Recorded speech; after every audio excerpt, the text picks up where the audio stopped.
Welcome back to the FPL video and podcast. This will be the chip strategy guide for Gameweek 30. I made one earlier this season, approximately around double Gameweek 25, but several opportunities have passed us by in terms of using specific chips like the free hit, triple captain, and I'll be discussing the best kind of game weeks and time windows to use these chips because we still have a bit of variety left. Even if you've got every single chip remaining, there are probably one or two ways to kind of approach the rest of the season, and everyone's situation will be different in terms of their budget, the amount of good players they have for Gameweek 30 right now. You might also have a lot of yellow flag players, suspensions, and other factors to consider. You might also not be prepared well for double Gameweek 32, for that small double between Crystal Palace and Newcastle. So what I'm going to be discussing today is a breakdown of all the chips and the best time to use every single one of them, and trying to cover as many different chip strategies and situations as possible, because some people watching might only have one chip left whilst others have a full set and they are struggling to decide the best time to activate every single one of them.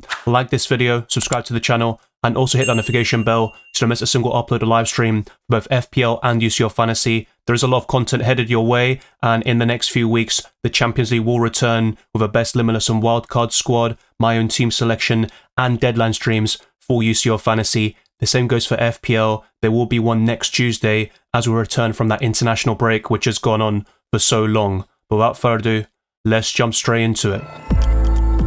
All the links to my social media platforms can be found in the description below, but I also want to discuss the double and blank game weeks and when they're going to happen specifically. I'll start off with the doubles, and Gameweek 32 is very simple. It has been covered on this channel already. Newcastle will face Manchester United and Crystal Palace at home, whilst the Eagles will face Manchester City and Newcastle away. And I think in the last couple of podcasts, like my transfer plans, I made it very clear that my own strategy is to bring in as many Newcastle and Crystal Palace assets as possible, and that can involve wildcarding, but if not, just using free transfers and getting as many doublers as possible. For double Gameweek 33, however, this depends on the FA Cup quarterfinals, and that will determine who blanks in Gameweek 34. Some of those fixtures could be brought forward to Gameweek 33, thus forming a double game week. Manchester City and Aston Villa are the most likely to double, with an 85 to 90% chance according to Ben Crellin, because both of them would need to be eliminated from the FA Cup to blank in Gameweek 34 and double in Gameweek 33. The likes of Arsenal, Bournemouth, Brighton, Crystal Palace, Fulham, Manchester United, West Ham and Southampton have a smaller probability of doubling, but the likelihood still exists. Now, going into other double game weeks, 35 could be one, but it is less likely. So while it is improbable, there is a 5 to 20% chance of a small double game week in 35. Brentford, Brighton, Fulham, Nottingham Forest, Southampton, West Ham are the teams in question. Otherwise, they would double in Gameweek 36 instead, which brings us on to the more likely double game week. Aston Villa, Bournemouth, Brentford, Brighton, Fulham, Manchester City, Nottingham Forest, Spurs and West Ham have a 20 to 40% chance of doubling in Gameweek 36. Arsenal, Crystal Palace, Liverpool, Man United, Southampton and Wolves are less likely, with a 5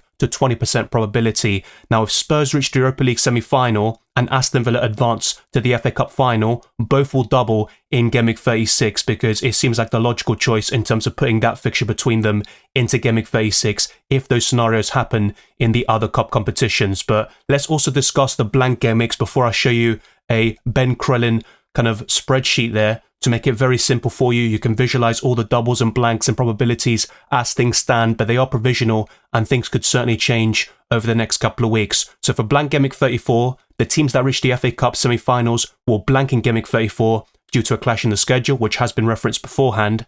As a result, these teams will double in Gameweek 33 or 36. For blank Gameweek 37, which is a possibility, the FA Cup finalists will blank in Gameweek 37 and could have the fixture brought forward to Gameweek 36. Arsenal vs Newcastle, Chelsea vs Man United, Everton vs Southampton, Leicester vs Ipswich Town will go ahead though in Gameweek 37. That is all confirmed. Possible blanks would involve some of the following teams: Aston Villa, Bournemouth, Brentford, Brighton, Crystal Palace, Fulham, Liverpool, Manchester City, Nottingham Forest, Spurs, West Ham and Wolves as well. Let me know your thoughts down in the comment section below.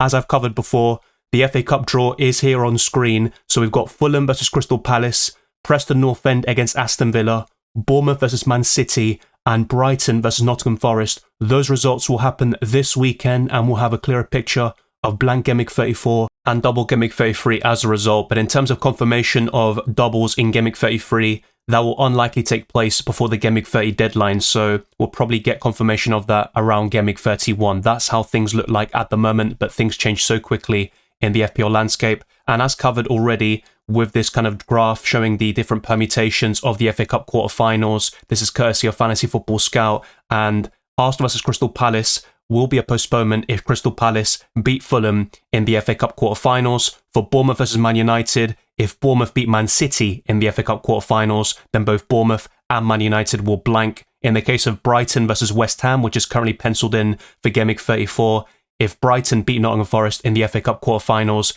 then both Brighton and West Ham will blank. And for Man City versus Aston Villa, which, like I said, is very likely to blank in Gameweek 34, and thus they could double in 33. So if Man City beat Bournemouth in the FA Cup quarterfinals and or Aston Villa defeat Preston North End in the FA Cup, then that means both Aston Villa and Man City will blank in Gameweek 34. Then we've got Nottingham Forest versus Brentford, so Forest and Brentford will blank if Forest win in the FA Cup quarterfinals, and Southampton versus Fulham, that will be a blank if Fulham beat Crystal Palace in the FA Cup quarterfinals. But we do have 4 confirmed fixtures, and that includes Chelsea versus Everton, Liverpool versus Spurs, Newcastle versus Ipswich Town, and Wolves against Leicester City. Those teams will feature in Blank Gameweek 34 no matter what, and that could make it slightly easier to navigate this gameweek without the use of the free hit chip. But as I mentioned before, this has been discussed in previous podcasts, and right now on screen you can see Ben Crillin's spreadsheet, which was made in early March, and there could be a few alterations and tweaks, so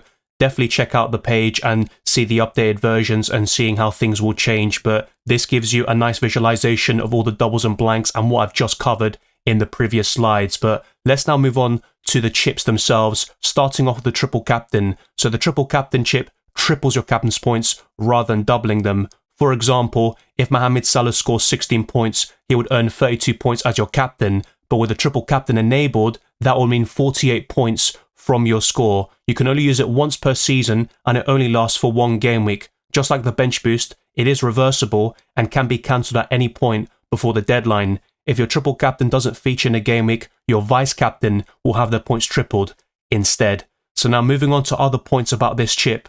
Similar to most other boosters, the ideal time to play the triple captain is during a double game week when a team has 2 fixtures within a match day. There are exceptions to this, such as Erling Haaland back in Game Week 2 against Ipswich Town. He scored a hat-trick. I also used my chip on that particular occasion, and whilst it was very good at the time, the likes of Mohamed Salah in double Game Week 24 and 25 pretty much left that in the wayside. That was a great score there, and the double game week always gives you a massive advantage there over a single game week. If you still have the triple captain, using it in double game week 32 is ideal, and I'd highly recommend Alexander Isak, as I would favour Newcastle's fixtures slightly more than Crystal Palace. I think even though they're facing Man City and Newcastle away, Crystal Palace can still score goals, and Jean-Philippe Mateta could be a nice triple captaincy option there. But Alexander Isak, the season he's having, and also those home fixtures against Man United and Crystal Palace, I think is a great option there for the triple captaincy. Now, other double game weeks in 33 or 36 are decent alternatives, but you may want to use another chip in those particular game weeks. So that's why my recommendation is double game week 32. But there is also this possibility and strategy of using the assistant manager now in game week 30 or 31, and perhaps also covering game week 32 and 33 with that chip, which is active for 3 game weeks, as I'll discuss very soon. So if that's the case, you will not be able to use the triple captain in game week 32. But moving on now to other chips, the bench boost is another one which could be slightly overrated, you could say, but it is fun to use. And I think the plan is always to build a 15-man squad full of double game week players and having the highest score possible in that given game week.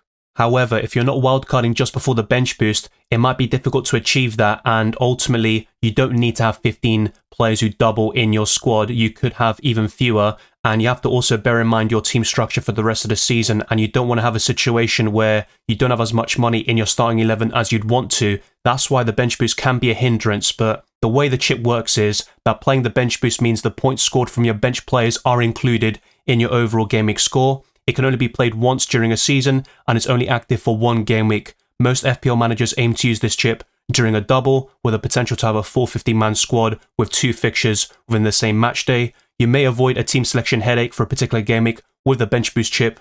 Ensure that your preferred captain and vice is in your starting 11, otherwise you can bench whoever you want and it really doesn't matter in the end.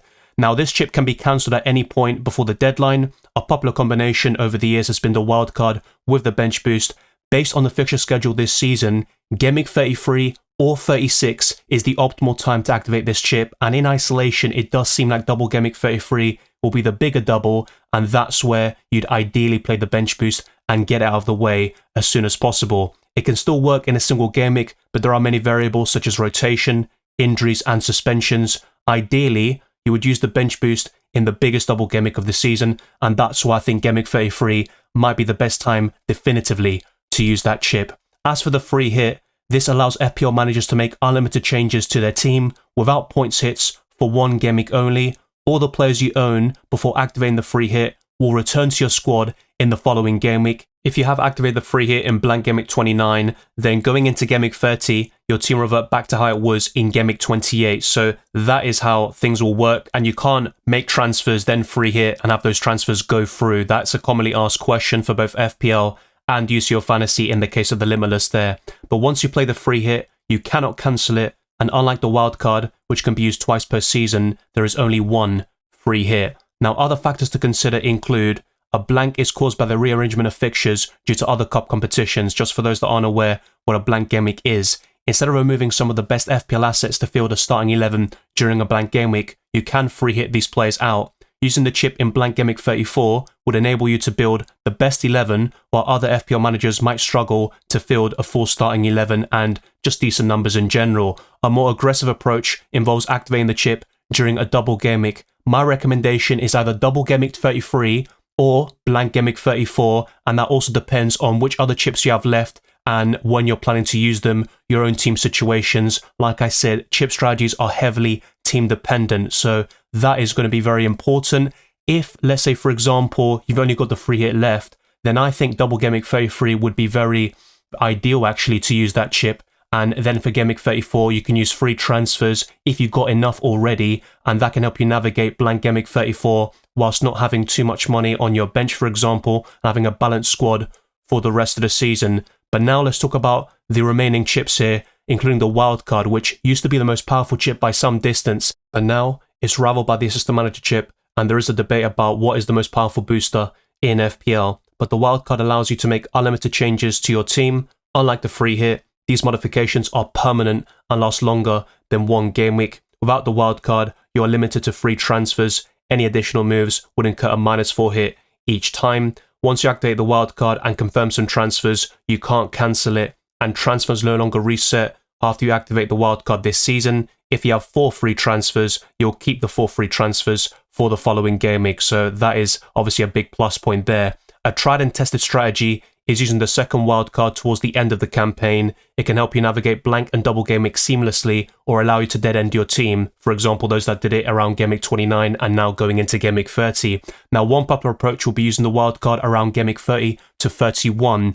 I'm aiming to use the wildcard in either game week 31 or 35, which gives me the option to navigate blank game week 34 without using the free hit.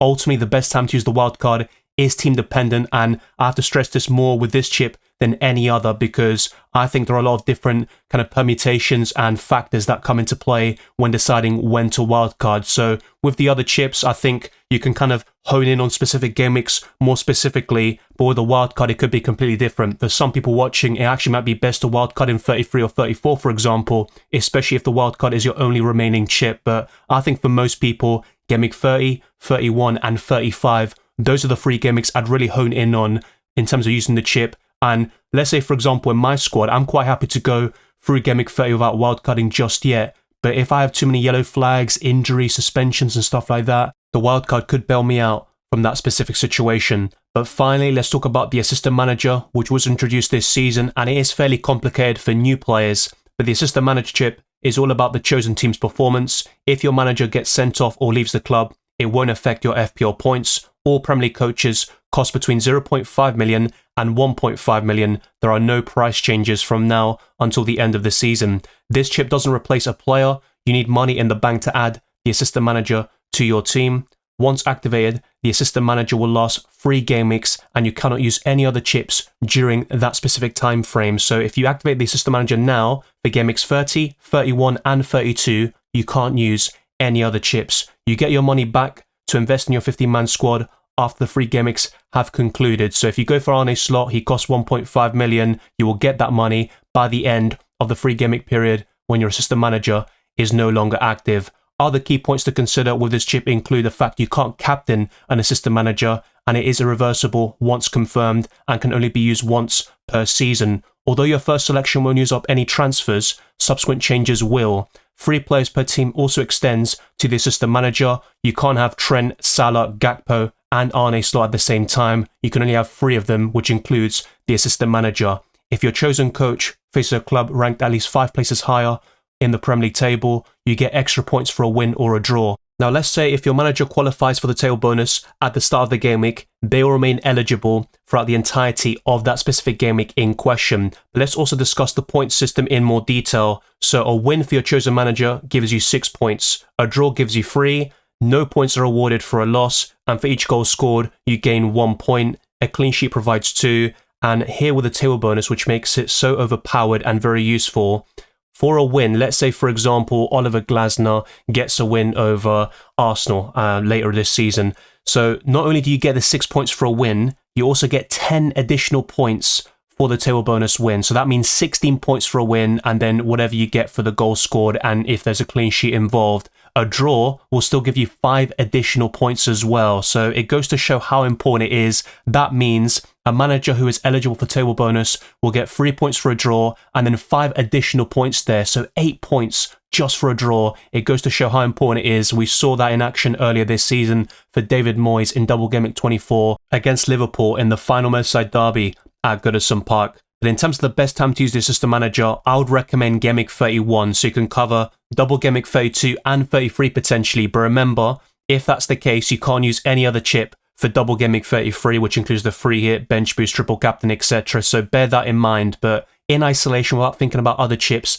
maybe the assistant manager is the only one you've got left, I'd recommend using it around Game Week 31. You can have Brighton at home for Oliver Glasner or Leicester away for Eddie Howe. And I would favour Newcastle's double slightly more in terms of the fixtures, but Crystal Palace have been very consistent away from home, and it's a bit of a shame because in recent months they have been really consistent, especially on their travels, getting a lot of victories and rising up that Premier League table. So that now means the tail bonus opportunities for Oliver Glasner aren't as strong at this moment in time as they would have been earlier this season. And in Game Week 26, for example, we saw how powerful Oliver Glasner was for a 2-0 win away from home against Fulham, getting 20 points in a single game week. But I still think it's the best time to use it in isolation. If you don't want to kind of conflict this with other chips and not have any clashes, then you could perhaps use this around Game Week 35 and covering double Game Week 36 as a result. But the reason why I'd recommend using it here, if possible, is because you can get back-to-back double game weeks in 32 and 33, but it's worth mentioning that Crystal Palace and Newcastle won't double in Game Week 33, so that's where you can go to other plays instead. Now, to be fair, if Crystal Palace were to win in the FA Cup and they blank against Arsenal in 34, that fixture could be brought forward to Game Week 33, so that is still a possibility. But in the case of Newcastle, they're out of the FA Cup, and as mentioned before, their fixture against Ipswich Town will go ahead in Game Week 34, so Newcastle can't double there in Game Week 33, but there is still a chance that Crystal Palace do, and that's where you don't even need to make any single transfer and have 5 matches in a 3 game week period from arguably the most powerful chip in the game. So to summarize, if you have all the chips available, I would do the following chip strategy: triple captain in double game week 32, bench boost in double game week 33, use the free hit in blank game week 34, wildcard in 35, and then use the assistant manager for game weeks 36 to 38. Do not use the assistant manager in game week 37 if possible, because that means you only get 2 game weeks when everyone else will get a 3 game week period for the assistant manager. Now, for FPL managers who have used the triple captain, this strategy could also be considered.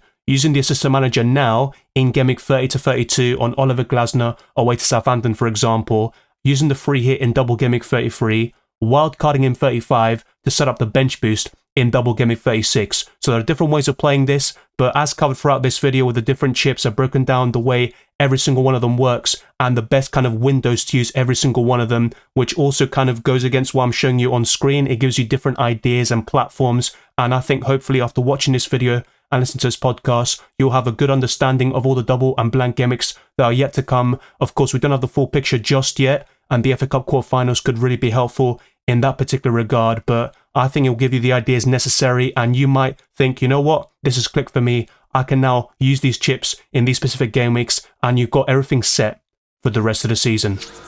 It's not often that I do chip strategy videos. I typically do a few per season, but hopefully after watching this one, you have a good understanding of how all the chips work and the best time to use every single one of them with different kind of strategies and remaining chips in play so it can cover your situations in the best possible way. And in terms of my situation, I've got the bench boost free hit and wildcard still available, and I discussed the best time for me to use it and my current plans in my transfer plans video, which I uploaded very recently, and I'll be delving into that in more detail in future podcasts like the team selection next week. Thank you very much for watching this video and listening to this podcast. If you enjoyed it or found it insightful, then like this video, subscribe to the channel, and also hit the notification bell so you don't miss a single upload or live stream for both FPL and UCL Fantasy. Let's get this video to over 100 likes, and also check all the links in the description below for my Patreon and the championships for early access to my videos, amongst many other perks, and go to my X, Instagram, and Blue Sky, Dylan RCM. There's also my Discord server, FPL League, and Spotify